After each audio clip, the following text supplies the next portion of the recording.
E aí galera, beleza? Eu sou o professor Agilson e hoje a gente vai resolver a prova de matemática do Enem 2018. Eu vou passar questão por questão, lendo o exercício e ajudando você a desmistificar o que ele está pedindo. Eu vou enumerar quais são os pré-requisitos, o que você precisa saber para você conseguir resolver a questão. E por fim, vou resolver a questão passo a passo, a gente vai fazer isso em todas as questões. E é claro também, eu vou sempre dar meu parecer sobre o que eu achei, se eu achei fácil, difícil, se ela é curta, se ela é longa e coisa e tal. No final da prova, eu também vou fazer minhas considerações gerais sobre o que eu achei dessa prova do Enem 2018. Vou comparar com os anos anteriores, vou comentar os assuntos que mais caíram e vou dar minha opinião sobre a prova aí. Se você quiser seguir as questões na ordem que eu estou respondendo, o modelo que eu estou utilizando é o modelo cinza, beleza? Outra coisa que você pode fazer também é acessar o nosso site, o matica.com.br, é Matica com K, e lá na parte de vestibulares vai ter essa prova do Enem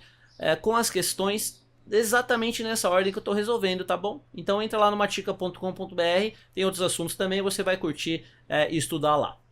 Então sem delongas, bora lá para a resolução da primeira questão, que já é uma questão difícil, hein, cara? É uma questão que não é fácil não. Se você tá meio frio na prova ali, ela é embaçada de começar. Bora lá para a primeira questão então. Sobre um sistema cartesiano, considera-se uma malha formada por circunferências de raios com medidas dadas por números naturais e por 12 semirretas com extremidades na origem, separadas por ângulos de π/6 radianos conforme a figura. Então vamos ver o que ele está falando aí, vamos entender.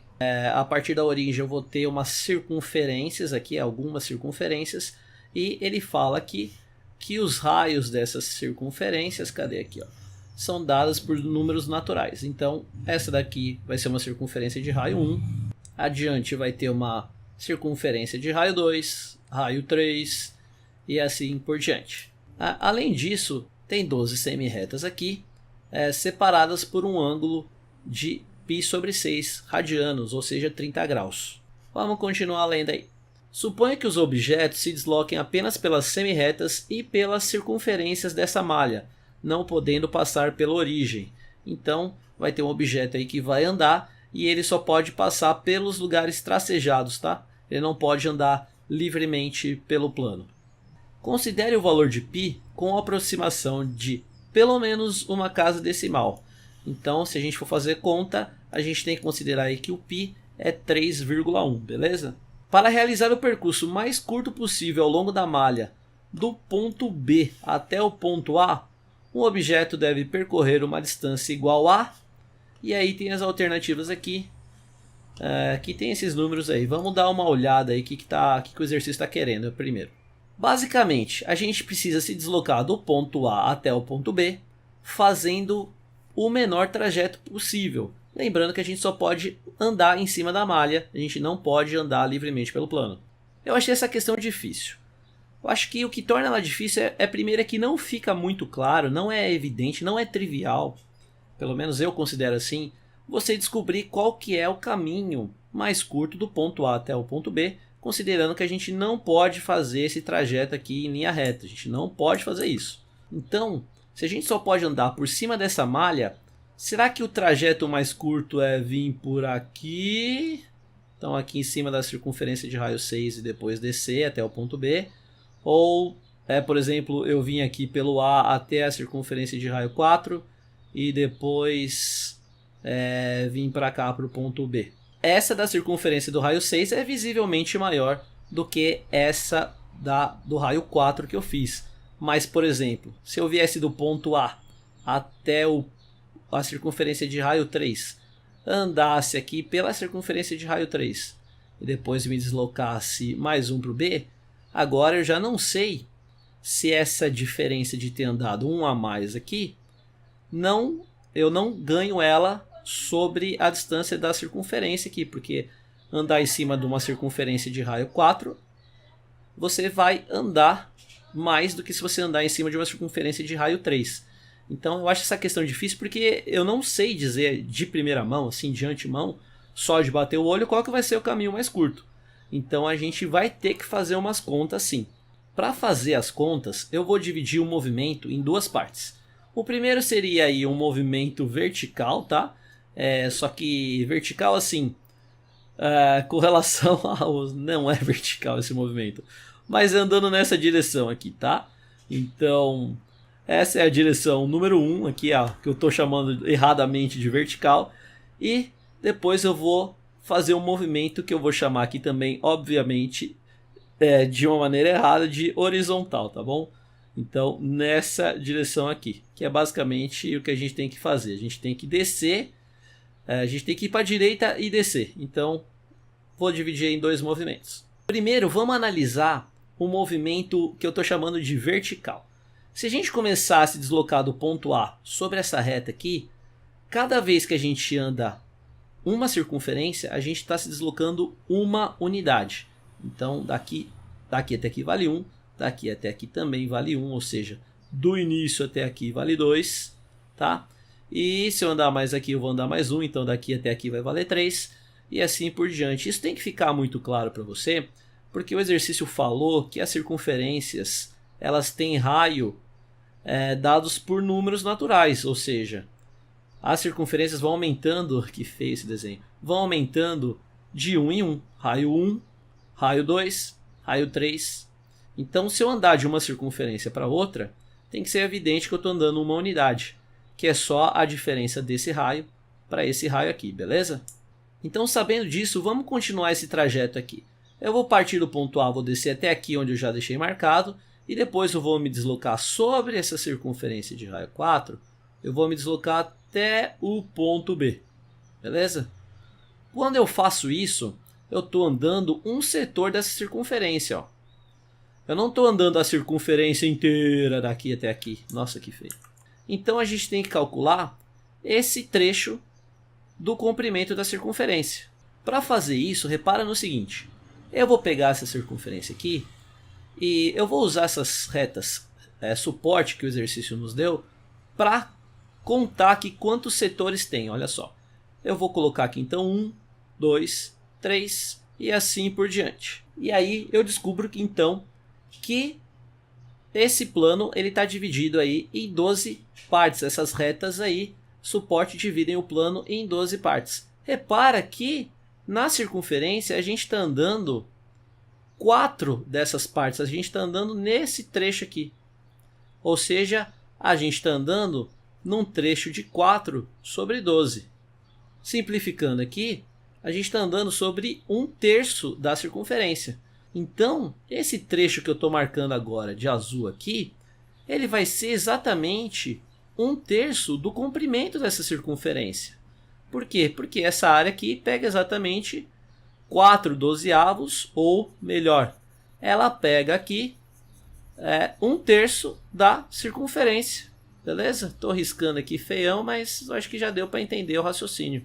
Se o comprimento da circunferência total é 2πr, então 1/3 do comprimento da circunferência vai ser 1/3 de 2πr. Depois de saber essas coisas, agora a gente já consegue calcular esse comprimento aqui, esse deslocamento. Do A até aqui e desse ponto aí que eu marquei até o ponto B, tá? Então olha só, aqui a gente vai andar nesse trecho aqui, ó, daqui até aqui a gente vai andar essas duas unidades. Então vai ser 2. E aí daqui até o final ponto B, a gente vai ter andado então 1/3 de 2π vezes o raio dessa circunferência, que é evidente que o raio é 4. Então é 1/3 disso aqui.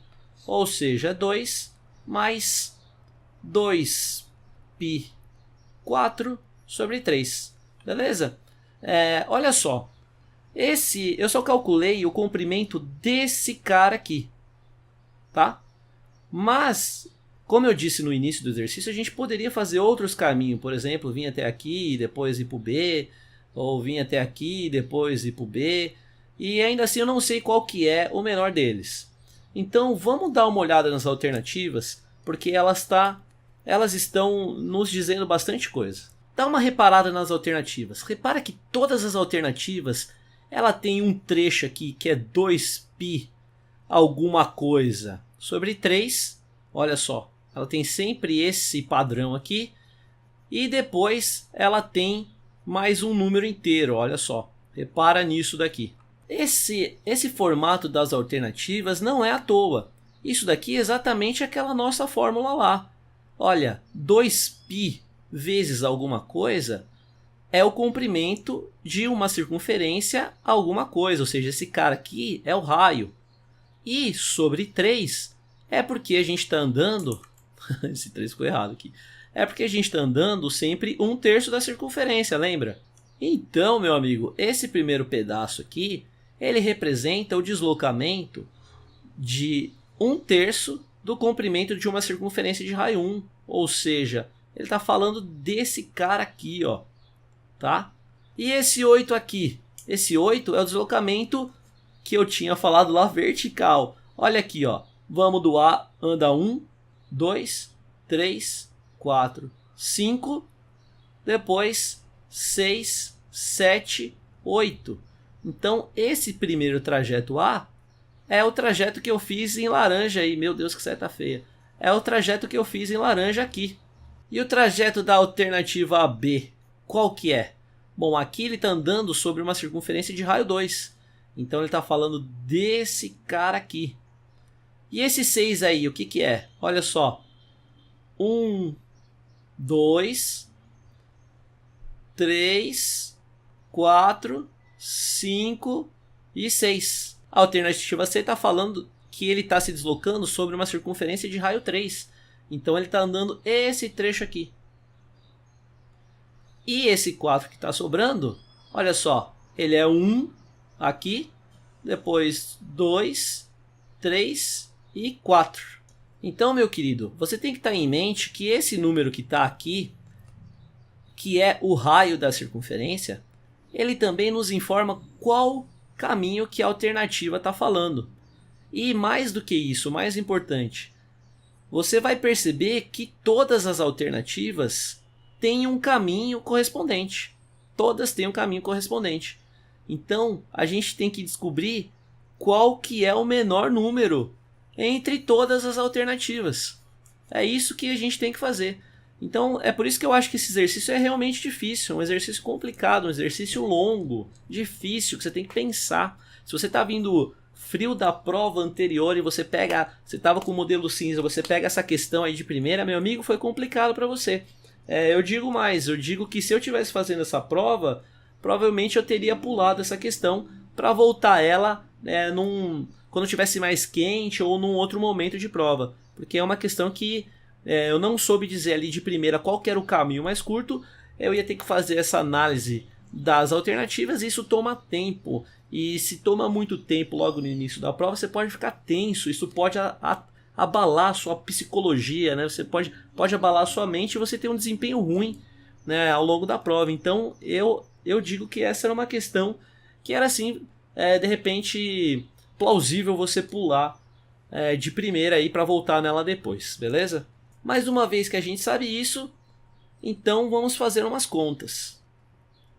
A alternativa A, então, é 2π vezes 1 dividido por 3, mais 8.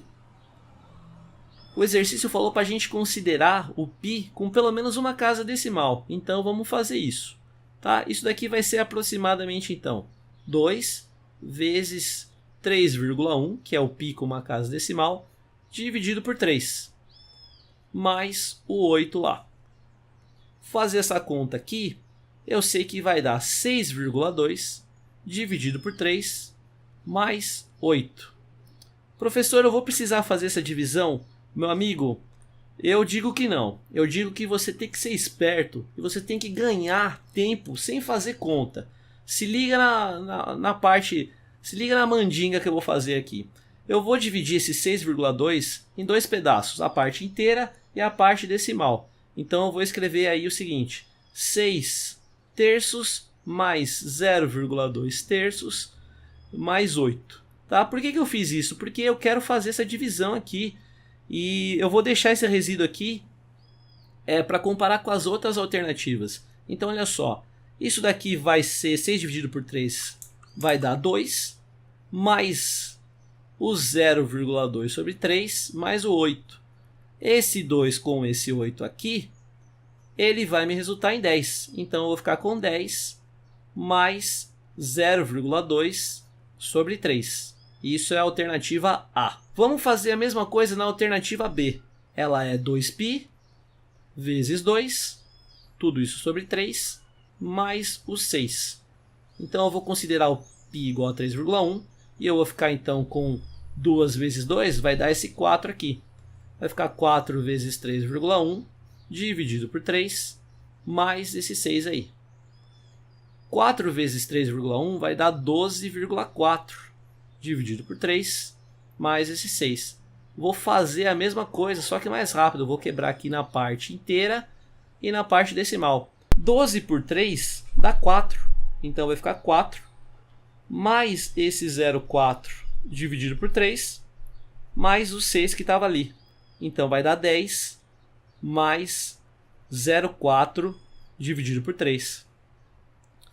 Olha só, se você comparar com a anterior, olha aqui. Essa daqui tem 0,4 sobre 3. E a alternativa A tinha 0,2 sobre 3. Olha aqui. 0,2 sobre 3. Se você continuar fazendo essas contas por todas as alternativas, você vai descobrir que sempre você vai ter 10 mais um resíduo sobre 3. E digo mais, na alternativa A, a gente já viu que esse resíduo vale 0,2, então era só colocar 0,2 aqui. Já na alternativa B, esse resíduo vale 0,4. Na C vai valer 0,6. Na D vai valer 0,8 e na E vai valer 1. Ou seja, com exceção desse resíduo aqui, repara que os números são sempre iguais. Então, o menor número que eu coloco aqui é o 0,2, que é justamente a alternativa A. Como a gente já sabe que todas as alternativas são um caminho possível, representam, possíveis caminhos sobre a malha, o caminho que vai ter o menor comprimento vai ser o caminho da alternativa A. E por que eu deixei nesse formato aqui? Porque eu acho que é mais fácil. Cara, se você está prestando Enem, se você quer entrar numa boa faculdade, se está prestando os vestibulares aí, você tem que estar acostumado a fazer conta com fração. Se você for fazer essa conta e efetuar a divisão com vírgula, vai dar um trabalhaço. Para eu explicar aqui demora, mas para você fazer essa conta não demora tanto. Você vai perceber esse padrão rápido e aí você vai descobrir que a alternativa A é a alternativa que possui então o menor número. Cara, essa questão eu achei realmente difícil. Eu achei que não é brincadeira não. E como eu disse, se você estiver vindo ali pegar essa questão de primeira, ela era para complicar a sua vida mesmo, beleza? Vamos ver então como serão as próximas questões do Enem. Até a questão número 2. Falou!